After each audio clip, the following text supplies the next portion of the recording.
there is a common principle that you say. Hello and welcome to the Well Child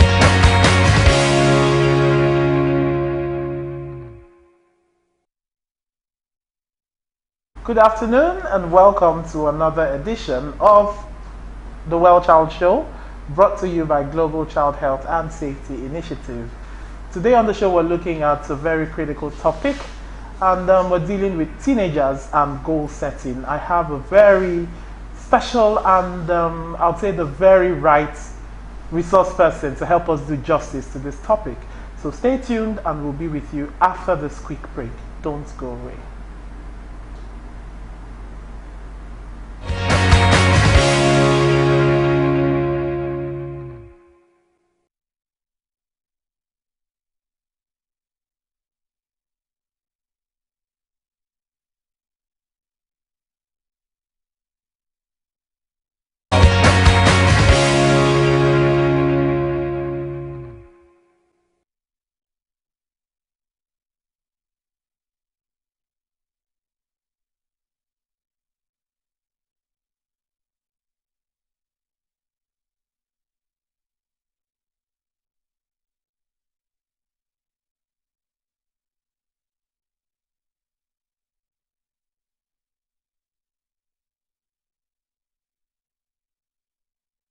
Welcome back. If you're just tuning in, it's the Well Child Show, brought to you by Global Child Health and Safety Initiative.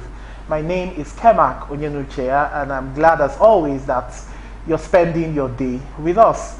On the show today, we're looking at teenagers and goal setting. And I have a very special guest who is very dear to me.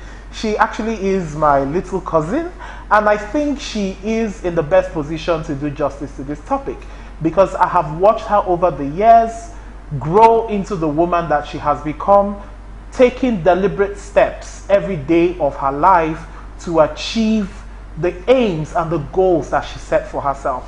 I'm not going to tell you so much. I'll just introduce her and allow her the honor of sharing of her own personal experience that certainly I'm sure would help the parents, our viewers today, help your teenagers set goals that will result in an enriching and fulfilling life.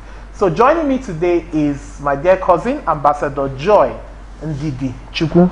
She is an author as well as a life coach, and she holds leadership positions in the youth ministry of her church. That's the Redeemed Christian Church of God. You're welcome to the program. Thanks for having me here. I'm really honored to be here. Right. And to everyone listening, because I believe that we all have something to offer the world. And so when we get this stage, we do not take it for granted. Wonderful. Thank you. And of course, this has been a long time coming. For about 4 weeks now, we've been looking at having you. Yes, going so on. Thankfully, it's finally happened. Yes. So you're welcome to the program. Thank you. Today, of course, as you can see, I have my notes, right? I'm ready to take lots of notes, because I know you have a wealth of experience, first-hand experience. And just before the show, we were talking about theoretical knowledge and actually practical experience that makes all the difference. So let's not jump the gun. Can you, tell us a bit about yourself? Let's start from there. Okay. I grew up in a family of 6. Right. And then we lost our father early in life. But then I watched my mother take up the role of both being a father and a mother, and she took this role with every sense of responsibility, dedication, tenacity. And I saw the fact that we can achieve anything we want in life if we set our mind to it and not allow circumstances and situations to weigh us down. That is not something anybody plans for. Even these days, when they tell us, write your will, we're always like, no, I cover myself with the blood of Jesus. I'm not going to die. But then it happens.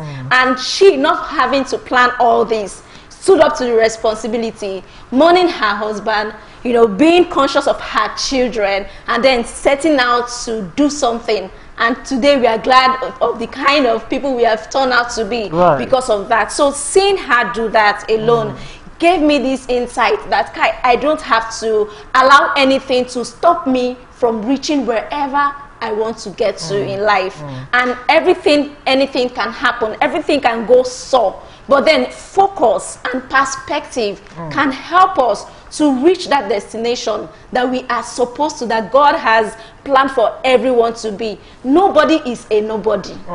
Everybody is somebody. Right. But we all have the ways we approach life and seize every opportunity, take chances. You know, we have people in our life that God will put in our life. Apart from my mother, I have my cousins, my wonderful cousins. I had people I met. One of the people are my boss in the office, Pastor Deokono. You know, he gave me advice. I shared one with you that really helped me in life. So there are always resources around us. It's if we are conscious enough to take up these sources and be conscious about it, be deliberate about it, and not take anything or anybody for granted, then we'll get to where we need to get to in life and not, you know, lose out on the way or fall off just like that. Yes, there will be mistakes. Yes, there will be everything. But then that deadly focus and the perspective is very, very important. You know, we hear of half full and half empty. And you don't expect the person that keeps saying half empty to make as much headway as the one that says half full. So your perspective matters a lot. And that was something I learned as I grow. And then with the people I'm surrounded by, I also ensure I learn from them.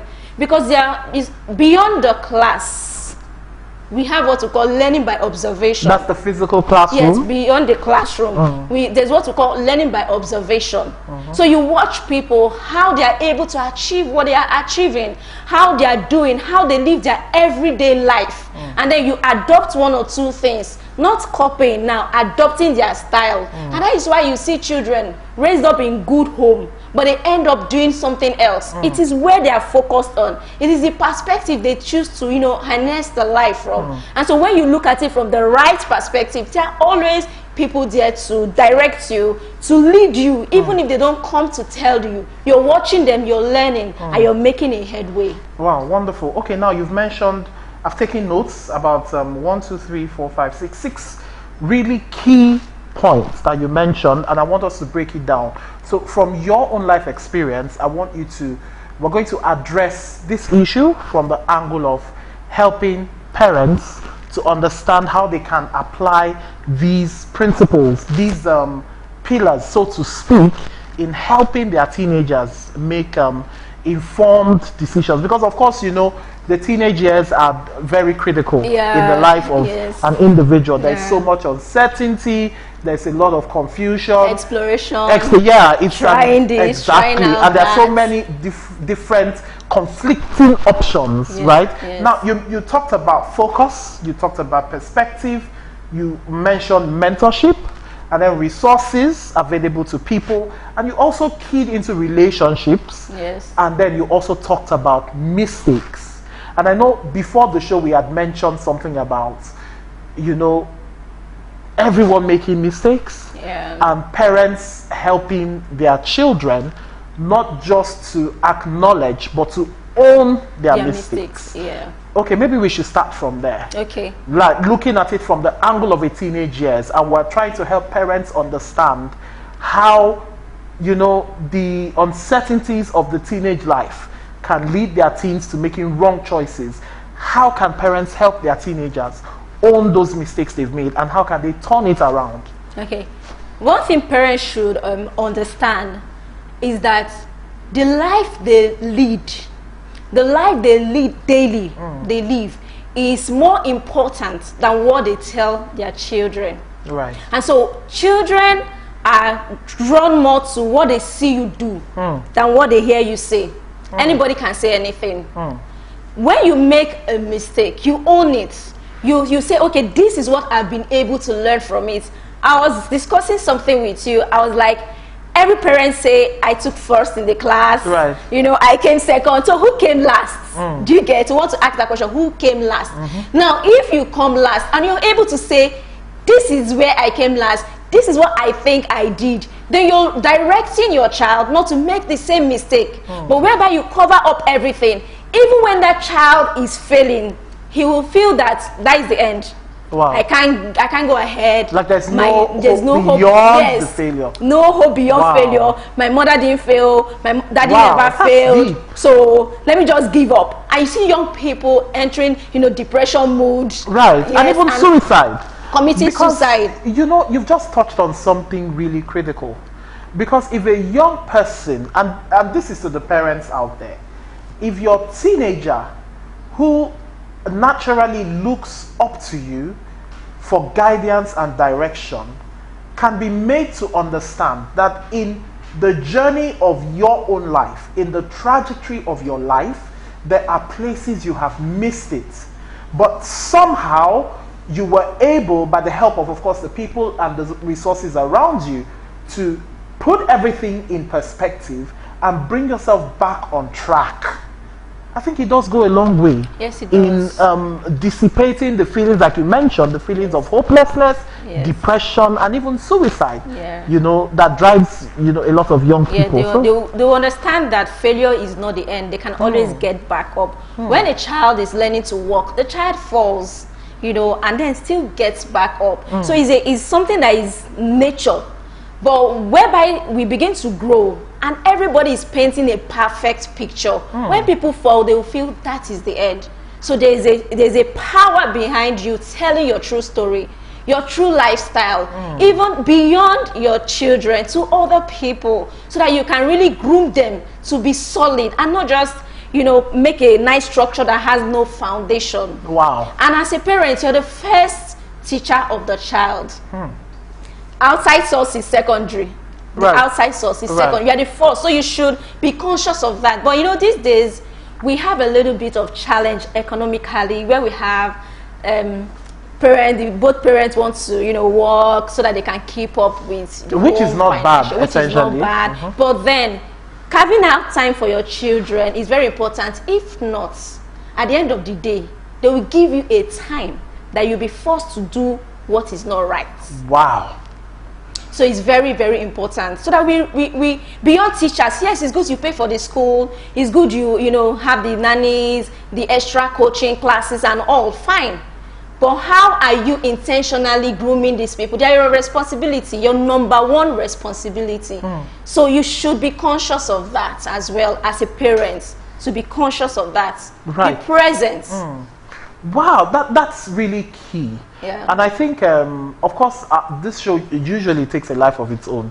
But every time I have to sit with you and discuss, it's just natural. Now you've spoken about something, being present in the life of your child. How does this, for that parent out there, right, who is wondering or lost, as to how to guide and help the teenager, how does the presence of the parents translate into helping the teenager set goals, in life, and then work towards achieving those goals? Okay, when you watch something on the television, it's like a secondary information. Now, the primary ones is the one you get to see physically. For example, my father goes out and then comes back in to tell me, oh, it was a hectic day. That it was hectic about the day. I wasn't able to meet the clients, or traffic, because of the Lagos traffic, I couldn't meet up with this. Anyway, I will try again tomorrow. It will be different from what somebody will tell them outside. You can do it again.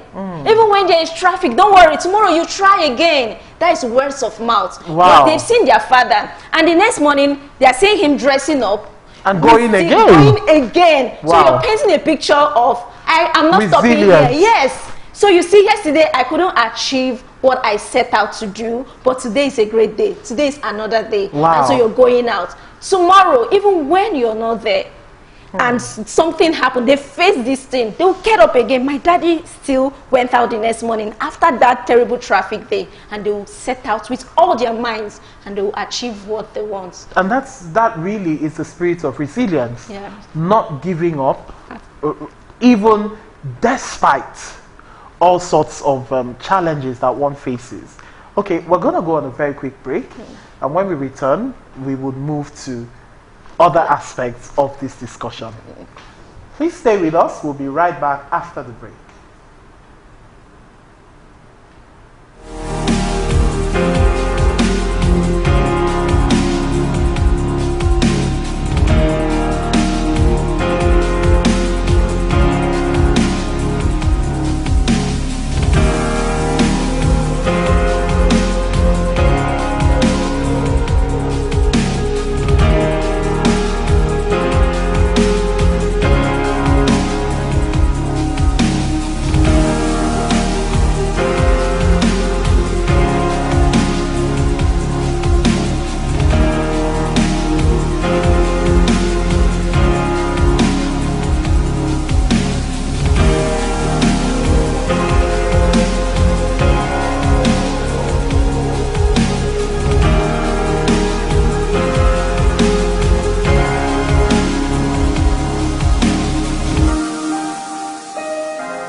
You're welcome back. It's still the Well Child Show, brought to you by Global Child Health and Safety Initiative.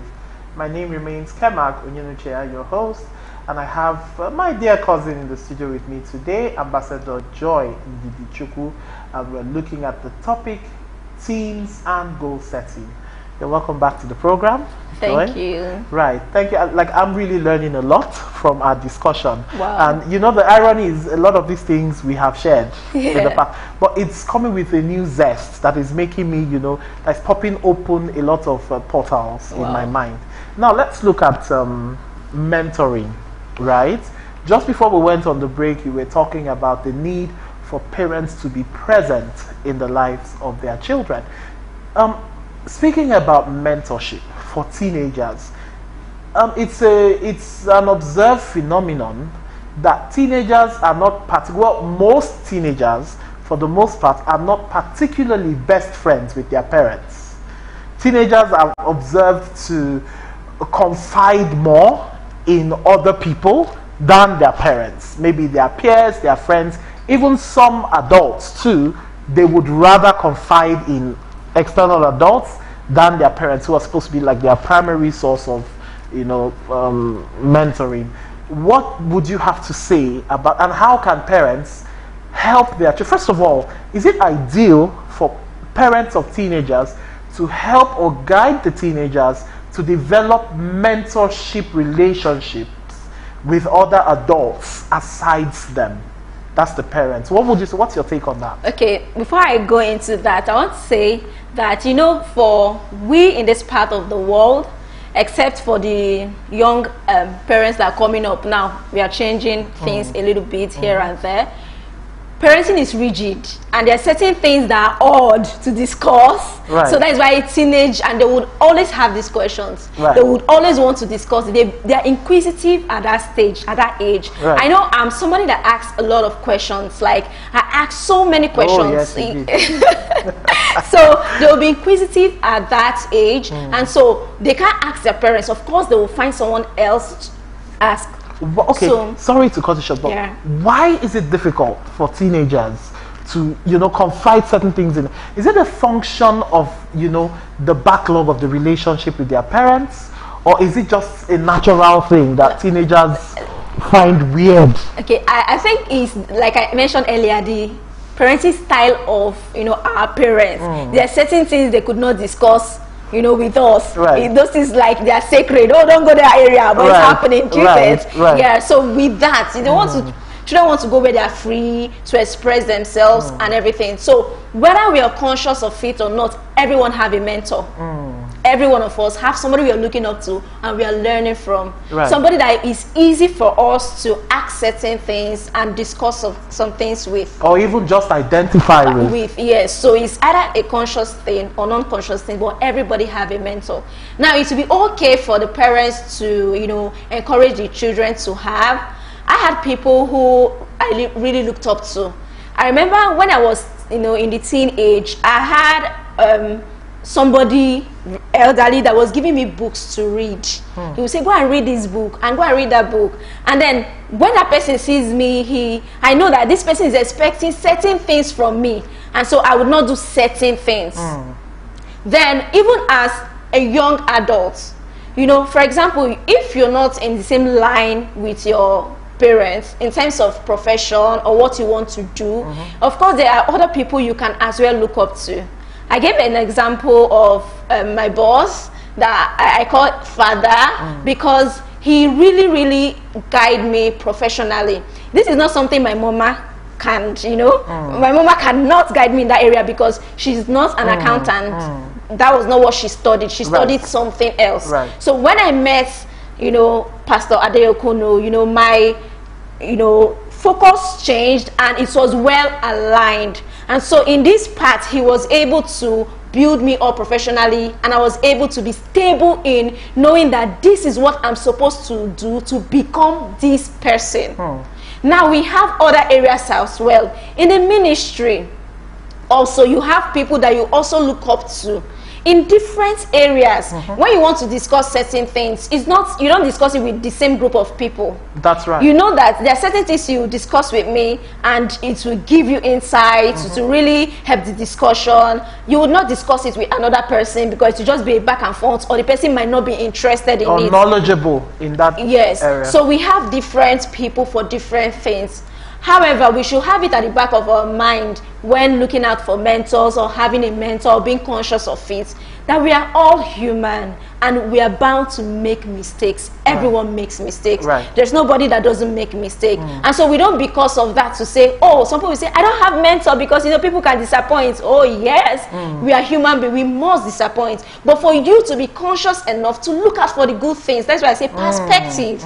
What are you looking out for? Are you there to search out what is wrong?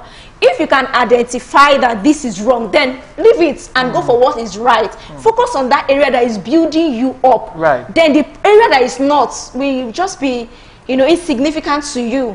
So it is very, very important that we are conscious of the mentors that we have around us. It will make us all mouse. I remembered when I was in my teenage years, I wanted to actually write my first book. At that age, I drafted something. I still have that diary. My mom gave that diary to me. I cherish it a lot because it had a key. You know, it was unique. But when I took it to one of my teachers, his reaction stopped me. He was like, no, what is this? You're too young to write this. Wow. So he saw something that if it was somebody that was, you know, more enlightened in that area, he would know how to guide me, you know, to say, oh, you can think up something like this. Okay, let me guide you on how to put it. But with that, his reaction, I dropped that you know, diary. I still have it today, locked up somewhere. You know, I dropped it and I never went back to it until when I started the Don't Blow Your Chances book. So it's important we know who is meant for what and be conscious. As teenagers, we are not ignorant of certain things. You're no longer a child. They should not, you know, open your head and impute some things or uninstall and install. No, you can make your decision. You know, at the age of that teenager's age, we get to make our final decisions like, this is what I will take, this is what I will not take at that age. So you mean the teenagers are the years where personal principles are set? Formed. Yes. That is where you get to know this is what I can do, this is what I cannot do. So you should also be conscious. And that is where the parents should be involved so that you will know what is it that your child likes. What do they go for more often? They might not talk to you. You don't chase them away when they bring in their friends. That is an avenue to pay attention to what they are interested in. What do they discuss? What are they interested in? Without necessarily intruding in their conversation. You don't have to. Just, you know, stylishly listen. Like a CIA. Right. You know. You know. This is so really you just, insightful. you know, walk around the kitchen, somewhere you can be hearing their conversation so that you can know how to best approach them. Because when you come to them and you're not saying something that is relevant, they'll listen to you. To the things that appeal to them, right? And you know, I read something this, and I've always really had this, you know, from my knowledge of psychology, as you know, someone who is versed in the study of psychology. As a human being, there are several parts to each and every one of us. Kemak as a brother is different from Kemak as a friend, different from Kemak as a lover, different from Kemak as a father. So back to what you're saying, by allowing your children express the different aspects of their personality in different contexts, it will help the parents understand, you know, the sum total of who their child is. Exactly. And even empower them to really guide the children. And be effective in their life. Because you can think you're modeling or you're rolling and you're not effective because you don't have idea, you know, of their different perspective. So when you have idea, you know when you want to advise, you know where to chip in, you know where to come in, you know where to start from, you know what catches their attention, you know what they are interested in when you have these insights. So it's very important. Okay, very quickly, because we're almost out of time. You wrote a book called Don't Blow Your Chances. I wish we had a copy of that book here. What would you say, and I know that book addressed both parents and young people. For the benefit of our parents watching, what is the takeaway message that you hope parents will get from that book? You can look into that camera and address the parents. Okay, don't blow your chances. Is addressing parents to, one, be present in the life of the child, and that you're the first teacher of the child. Yes, it's good to pay the teachers in school, it's good to take them to religious homes, but you are the ultimate teacher, and the life you live is more important than the words that you say. And then you don't leave them to 100% to the nannies, the drivers. Things can go on that you would not know about, and before you know it, wow, they are grown and they are living a different lifestyle, and which might be good, and at the same time we cannot talk about the good without talking about the bad. Might turn out to be bad. So that don't blow your chances encourages parents to majorly be present in the life of their children. Wow, I can't thank you enough for being on the show today. Thank you for having me. Yeah, we definitely have to. There's never enough time on this show, so we definitely have to make time sometime in the future to bring you back, and probably by the time you're done with your second book, so that we can do Yeah. Thank you so much for being on the show today. Thank you for having me here. It's my pleasure. Yes, it's my pleasure. Thank you. And to you, my precious viewers, you've heard it all. Parenting is not just a natural instinct, it's a skill that can and should be acquired by parents. Helping your children set the right goals in life will not only portend a positive future for them, but for the nation, for the world at large. Before I end the show today, I would like to call on prospective sponsors and partners.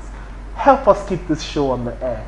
We receive a barrage of emails and messages every week from all across the world on how the message of the Well Child Show is helping to improve family life and improve the childhood experience of children. So please come on board and partner with us to keep this program on the air. To do that, you can call the number showing on your screen, 0808 3305 051.